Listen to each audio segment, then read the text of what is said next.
Hello friends, welcome to my new video. So आज का हमारा वीडियो का टॉपिक होगा कि हम यूरोप आए या ना आए। अब देखिए, ये एक बहुत ही कॉम्प्लिकेटेड क्वेश्चन है, तो इसका आंसर कोई सीधा सा नहीं मिलेगा आपको। बट सबसे पहले तो हमें ये देखना पड़ेगा कि भाई हमें यूरोप आना क्यों है। ओके। अब इसके बहुत सारे रीजंस हो सकते हैं, जैसे कि मेरे को अगर पढ़ाई के लिए आना है, स्टडी बेसिस पे। ओके, या फिर मुझे अगर डायरेक्ट जॉब अपॉर्चुनिटी मिल रही है तो मैं वो जॉब के लिए आऊँगा। या फिर मेरे माइंड में कुछ ऐसा बिजनेस है, मेरे पास पैसा है इंडिया में और मैं चाहता हूँ कि मैं किसी दूसरी कंट्री में अपना एक बिजनेस सेटअप करूँ, तो मैं वो बिजनेस सेटअप करने के लिए मैं यूरोप में आ सकता हूँ। तो अब देखिए, ये सब अलग अलग चीज़ें हैं, अब मुझे क्यों आना है। ओके।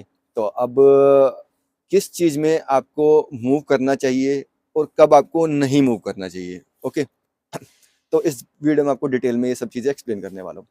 ओके, सबसे पहले बात करते हैं स्टडी वीज़ा की। अब स्टडी वीज़ा पे आपको देखिए, मैं मानता हूँ कि भई यूरोपियन अगर एजुकेशन सिस्टम की बात करें, not schooling, schooling is much better in India, but हाँ, आफ्टर स्कूलिंग अगर हम यूनिवर्सिटीज़ की बात करें तो यहाँ पे थोड़ी-सी बेटर है। उनका एजुकेशन सिस्टम थोड़ा-सा like they are more practical. Okay. तो अगर आप यहाँ पे पढ़ाई करने आ रहे हैं, पढ़ाई मीन्स सिर्फ पढ़ाई करने आ रहे हैं और पढ़ाई करके वापस जाना चाहते हैं, तो मैं कहूँगा कि यस, आपको यहाँ पे आना चाहिए। सिटी को एक्सप्लोर कीजिए और पढ़ाई कीजिए, और अगर आपको वापस जाना है तो वापस जा सकते हैं। अदरवाइज यहाँ पे अगर हम यूरोपियन कंट्रीज की बात करें तो यहाँ पे आपको जो एपीएस, जो आपका आफ्टर स्टडी वीज़ा जो मिलता है, आपको अपनी जॉब सर्च करने के लिए, वो एक अच्छे ड्यूरेशन का मिल जाता है। Like in France it is 5 year after masters. तो आप मास्टर्स करने के बाद 5 साल आपको यहाँ पे एपीएस मिल जाएगा, जिससे आप यहाँ पे जॉब ढूंढ सकते हैं, यहाँ पे सेटल हो सकते हैं। ओके। तो स्टडी के लिए मेरी साइड से यस है कि हाँ, आप मूव कर सकते हैं और आपको यहाँ पे एक बेटर एजुकेशन सिस्टम यहाँ पे आपको मिलेगा। ओके। अगर आप बात करें जॉब के लिए, अगर मुझे डायरेक्ट इंडिया में मैं हूँ और मुझे यहाँ पे जॉब मिल रही है, तो मुझे यहाँ मूव करना चाहिए या नहीं। तो इसका जवाब मैं आपको 2 पार्ट में देना चाहूँगा। पहला तो ये कि अगर आपका एक्सपीरियंस लेवल कम है, कम इन द सेंस आप फ्रेशर है और आपके पास एक्सपीरियंस इंडिया में 3 या 4 साल का है, तो आपका जो यहाँ पे एक, जैसे कह लें कि आपको जो सैलरी ऑफर होगा वो इंडिया से अच्छा होगा ऑब्वियसली। तो उस केस में मेरे हिसाब से हाँ, आपको मूव करना चाहिए यहाँ पे, क्योंकि आपको यहाँ पे सैलरी अच्छा मिल रहा है, नया सिटी एक्सप्लोर करने के लिए मिल रहा है, और आपको यहाँ का मतलब देखिए कि एक सबकी एक अंदर मन की इच्छा होती है कि मैं फॉरेन जाऊँ या फिर मैं वहाँ पे पढ़ाई करूँ या वहाँ पे जॉब करूँ। तो आपको अगर अपना वो ड्रीम यहाँ पे मिल रहा है, तो हाँ, ज़रूर आपको यहाँ मूव करना चाहिए। सेकंड पार्ट में इसका देखते हैं, अगर आपका एक्सपीरियंस अच्छा खासा है। ओके, अच्छा खासा इन द सेंस लाइक अगर आपको 10 साल से ज़्यादा का एक्सपीरियंस है, जैसे कि मेरे केस में भी है। तो अगर मैं मेरे केस की बात करूँ तो मैं यहाँ पे मूव हुआ हूँ, ठीक है, मेरी इंडिया में जॉब बहुत अच्छी थी, बीइंग एन इंजीनियर मैं अच्छा खासा अर्न कर रहा था वहाँ पे। तो मैं यहाँ पे मूव किया और यहाँ पे अब मुझे स्टार्टिंग में पता नहीं था कि भई यहाँ पे टैक्सेशन क्या है, सैलरी रेंज क्या है, यहाँ पे सेटल कैसे होना है, लिविंग एक्सपेंसेस मेरे कैसे होंगे, मतलब बहुत सारी चीज़ें थी जो मेरे दिमाग में चल रही थी, लेकिन मैं किससे पूछूँ? मैं किसी को जानता नहीं था यहाँ पे। ओके। तो इसीलिए मैं अब आपको बताना चाहता हूँ कि देखिए कि भई मैं किसी को नहीं जानता था, लेकिन मैं आपको बता रहा हूँ कि भई आपको क्या करना चाहिए, किस सिनेरियो में आपको क्या करो। अब जैसे मेरे को यहाँ पे नौकरी मिली, तो मुझे एक सर्टेन सैलरी ऑफर हुई, वो सैलरी देखने में बहुत अच्छी थी। अब मुझे लगा कि भई सैलरी तो बहुत अच्छी है, तो भई क्यों ना भई चला जाए। लेकिन जब मैं यहाँ पे आके मैंने देखा तो रियलिटी बहुत अलग निकली। बहुत अलग इन द सेंस कि भई टैक्सेशन बहुत हाई है, बहुत हाई है। इंडिया में टैक्स कुछ भी नहीं है, यहाँ पे टैक्सेशन बहुत हाई है। तो उस हिसाब से ही मेरी सैलरी रिड्यूस होती चली गई। जब मैं टैक्स पे कर रहा हूँ तो वो टैक्स के ऊपर मेरी सैलरी उतनी ही कम होगी। ओके। फिर उसके बाद अगर देखें लिविंग एक्सपेंसेस, यहाँ पे हर चीज़ इंडिया से बहुत महँगी है। बहुत, अगर बात करें तो 3 से 4 गुना महँगी है, हर चीज़ महँगी है, कुछ भी यहाँ पे सस्ता नहीं है। तो अगर आप यूरो में कमा रहे हैं, तो आप यूरो में खर्चा भी करेंगे। ओके। तो कुल मिला के अगर मैं मेरा सेविंग पोटेंशियल देखूँ, जितना मैं इंडिया में सेव करता था, उससे कम ही मैं यहाँ पे सेव कर पा रहा हूँ। तो यहाँ पे अगर आप ज़्यादा एक्सपीरियंस पे एक 10 प्लस एक्सपीरियंस में आना चाह रहे हैं, तो आने का कोई बेनिफिट नहीं है। मैं आपको बिल्कुल मना करूँगा, इस चीज़ पे मैं रिकमेंड नहीं करूँगा कि आप एक अच्छी एक्सपीरियंस में यहाँ पे मूव करें, तो नहीं, मैं उसको नहीं बोलता। हाँ, अगर आपका उसके साथ-साथ अगर कुछ और मोटिव है, जैसे अगर आपको यहाँ पे पीआर लेना है, पासपोर्ट अगर आपको अपना चेंज करवाना है आने वाले टाइम में, अगर आप उन मोटिव के साथ आते हो, तो हाँ, आप ज़रूर यहाँ पे आ सकते हो। तो वो that is a different case. So उस चीज़ में मैं कोई कमेंट नहीं करना चाहता। लेकिन हाँ, और दूसरी चीज़ अगर मैं बोलूँ कि अगर आप यहाँ पे बिज़नेस पर्पज़ से मूव करना चाह रहे हो, तो मैं इस चीज़ में आपको बोलूँ कि यहाँ पे अभी तक इन्होंने ऐसी चीज़ें एक्सप्लोर इतनी नहीं करी है जितनी इंडिया में हो चुकी है। अब इंडिया में क्या आप देखिए कि हर तरीके का बिज़नेस हो रहा है, छोटा से छोटा, बड़े से बड़ा। अगर यहाँ की बात करें तो यहाँ पे अभी इन्होंने इतना एक्सप्लोर नहीं किया है। हम ही लोग जो बाहर से आए हैं, स्पेशली एशियंस, वो ही आगे यहाँ पे कुछ बिज़नेस एक्सप्लोर कर रहे हैं और यहाँ पे इनको मतलब सिखा रहे हैं कि किस तरीके से बिज़नेस करना है। तो अगर आप बिज़नेस करने के लिए आना चाहते हैं तो Europe is best place for you. आप आइए यहाँ पे बिज़नेस कीजिए और अच्छा खासा यहाँ पे आप कमा सकते हैं बिज़नेस में। तो अगर आप लॉन्ग टर्म प्लान करते हैं तो हाँ, बिज़नेस के लिए ये एक अच्छी जगह है। बाकी अगर बात करें अपार्ट फ्रॉम बिज़नेस कि हाँ, कि अगर कि भई एक तो जैसे पढ़े लिखे लोग होते हैं, ठीक है? भई उनका एक अलग सैलरी स्ट्रक्चर होता है, टैक्स पे करते हैं। लेकिन यहाँ पे कुछ ऐसे भी लोग हैं जो जिनको हाथ का हुनर होता है।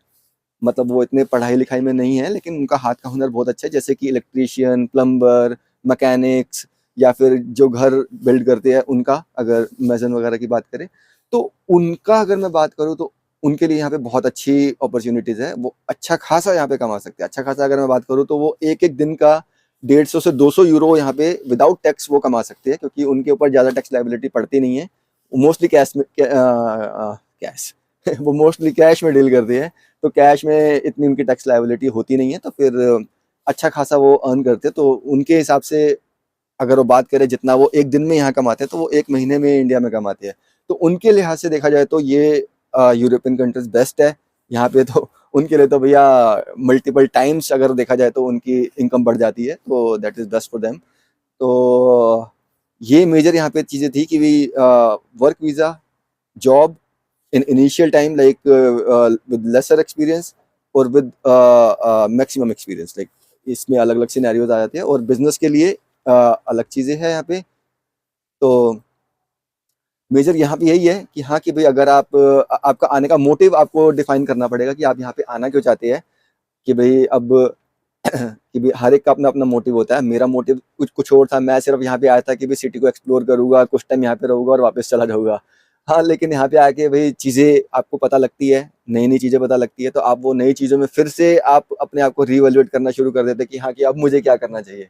अब जैसे मैं यहाँ पे आया, सैलरी बहुत कम थी, मतलब आफ्टर टैक्स मेरे पास ज़्यादा ऑप्शन बचे नहीं, तो फिर मेरे को ये लगा कि भाई शायद मैंने गलती कर दी यहाँ पे आके। फिर मैंने थोड़ा सा कहा कि चलो थोड़ा रुकता हूँ, एक जॉब स्विच करके देखता हूँ। तो जॉब स्विच करी तो थोड़ा मेरा सैलरी में थोड़ा सही हो गया, मतलब हाँ, कि जॉब आप यहाँ पे आसानी से स्विच कर सकते हैं। तो थोड़ा सा मेरा सैलरी इंक्रीज हुआ, लेकिन फिर भी उतना जैसे कहे कि भाई उतनी वाव वाली सैलरी नहीं है कि भाई हाँ, कि भाई जैसे कोई मजा आ गया, लेकिन हाँ, फिर भी एक ठीक ठाक है कि चलो काम चल जाता है अपना। यहाँ पे मैं अपना नॉर्मल लाइफस्टाइल मेंटेन करके और थोड़ी बहुत इंडिया जितनी सेविंग कर पा रहा हूँ। तो ये एक डिफरेंट चीज़ है। बाकी हाँ, कि अगर देखा जाए, अगर आप बात करें कि भाई सिटी, अगर कहे कि भाई हाँ, कि आप यूरोप में जा रहे हैं, लाइक बहुत एडवांस सिटी है, बहुत अच्छी है, तो ऐसा कुछ नहीं है। यहाँ पे एक नॉर्मल मेट्रो सिटी की तरह ही पेरिस भी है। अगर हम बात करें दिल्ली, मुंबई, सो दे ऑल आर सेम। भाई आपके पास पैसा है तो आप एंजॉय कर सकते हैं, पैसा नहीं है तो आप घर बैठे रहेंगे। और सच पूछिए तो यहाँ पे टाइम ही नहीं मिलता। आप वीकेंड पे ही अगर आपको थोड़ा बहुत टाइम मिलता है तो आप अपने फ्रेंड्स के साथ जाएंगे, कहीं पे घूमेंगे फिरेंगे। बाकी वीकडे पे आपको हर काम खुद से करना पड़ रहा है। हमारे दोस्त इंडिया में यही कहते हैं कि हाँ, कि भाई ये तो बाहर जाके भूल गया, बड़ा आदमी बन गया, लेकिन नहीं, ऐसा कुछ नहीं है। जब इतना काम सब अकेले करना पड़ता है ना, तो बिल्कुल टाइम नहीं मिलता है हमें यहाँ पे। तो आप यकीन मानिए कि भाई वीकडेज तो ऐसे सुपर पैक होते हैं कि भाई कुछ कुछ टाइम नहीं मिलता कि शायद हम अपने पेरेंट्स से ही बात कर पाए। लेकिन हाँ, कि भाई अगर हम वीकेंड पे थोड़ा बहुत टाइम मिल जाता है कि तब जाके थोड़ा बहुत हम अपने लिए टाइम निकाल के एंजॉय भी कर पाते हैं, तो वो एक डिफरेंट चीज़ है। लेकिन हाँ, कि भाई बाकी लाइफ में इतना चेंज नहीं है कि जैसे हम कहें कि भाई, क्योंकि हमने देखी नहीं है ये चीज़ें, तो हमें लगता है कि भाई यहाँ पे बहुत अच्छी चीज़ें हैं, हर चीज़ बहुत अच्छी है। लेकिन हर चीज़ बहुत अच्छी नहीं है। कुछ चीज़ें इंडिया में अच्छी है, कुछ चीज़ें यहाँ अच्छी है। तो हमें देखना पड़ेगा कि भाई हाँ, कि भाई इंडिया में हर चीज़ें बहुत सस्ती है। अगर हम हमारी इनकम कम है तो हमारे खर्चे भी कम है। यहाँ पे इनकम ज़्यादा है तो खर्चे भी बहुत ज़्यादा है। तो ये चीज़ें एक बैलेंस बना के चलना पड़ता है हमें यहाँ पे, कि हम कितना यहाँ पे अर्न कर रहे हैं और कितना खर्चा होगा और कैसे हमें सेव करना है। तो all depends on like on your saving potential. तो बहुत सारी चीज़ें इसमें ये फैक्टर यहाँ पे आ जाती है। लेकिन हाँ, फिर भी अगर मोटा मोटा बात करें तो ठीक ठाक है लाइफ यहाँ पे। कि अगर आप एक बार चांस लेना चाहते हैं, बेशक पढ़ाई के लिए, जॉब के लिए, बिजनेस के लिए, तो आ सकते हैं। लाइक देन आप यहाँ पे आके देखिए। अगर आपको लगता है कि भाई यहाँ पे सेट होना चाहिए, सेटल होना चाहिए, तो आप बेशक हो सकते हैं, नहीं तो इंडिया तो हमारे लिए हमेशा वापस जाने का एक रास्ता है ही। तो कभी-कभी मैं भी ये सोचता हूँ कि भाई कि क्या यहाँ पे बैठा हुआ हूँ, इतना तो भाई मैं इंडिया में भी कमा लेता, यहाँ पे आके खुद से खाना बना रहा हूँ, खुद से सफाइयाँ कर रहा हूँ, हर काम खुद से करना पड़ रहा है, तो क्यों ना इंडिया वापस चला जाऊँ। कभी-कभी लगता है और शायद आने वाले टाइम में मैं कुछ सोचूँगा भी इस बारे में, लेकिन हाँ, कि भाई फिलहाल सोचता हूँ कि चलो थोड़ा टाइम, अगर मैंने इतने एफर्ट्स लिए या यहाँ पे अब 2 साल हो गए मेरे को रुका भी हुआ हूँ, तो थोड़ा और टाइम देके देखते कि शायद चीज़ें बेटर हो जाए। तो let's see, like in future अगर कुछ मेरे साथ अच्छा होता है तो I will stay here, otherwise India में मिलूंगा आपको। लेकिन हाँ कि भाई ठीक है, बाकी इतना बुरा नहीं है और इतना अच्छा भी नहीं है, लाइफ नॉर्मल है। बाकी देखिए ठंड बहुत है, आज कोहरा भी है यहाँ पे, तो क्या बोले हम तो नॉर्थ दिल्ली से है, तो वहाँ पे तो भाई ठंड इतनी नॉर्मल है, तो हमें कोई फर्क नहीं पड़ता, ठंड का क्या है, चलता है।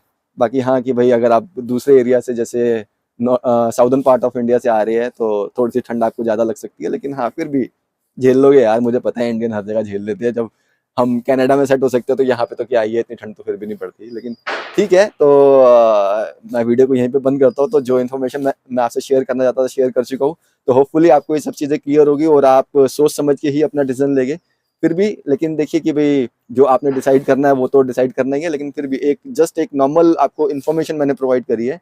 तो hope for the best, like आपके भविष्य के लिए अच्छी कामना करता हूँ।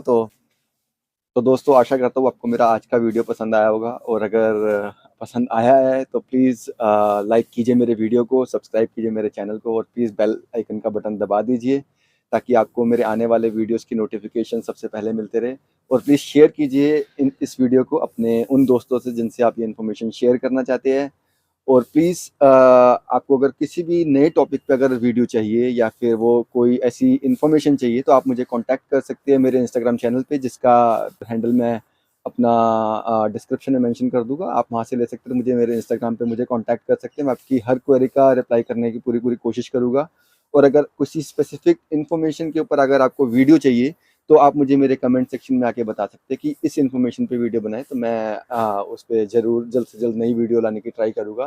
तो इसी के साथ मैं अपना आज का वीडियो ख़त्म करता हूँ, तो मिलेगी आपसे अगले वीडियो में। Till then bye bye, take care.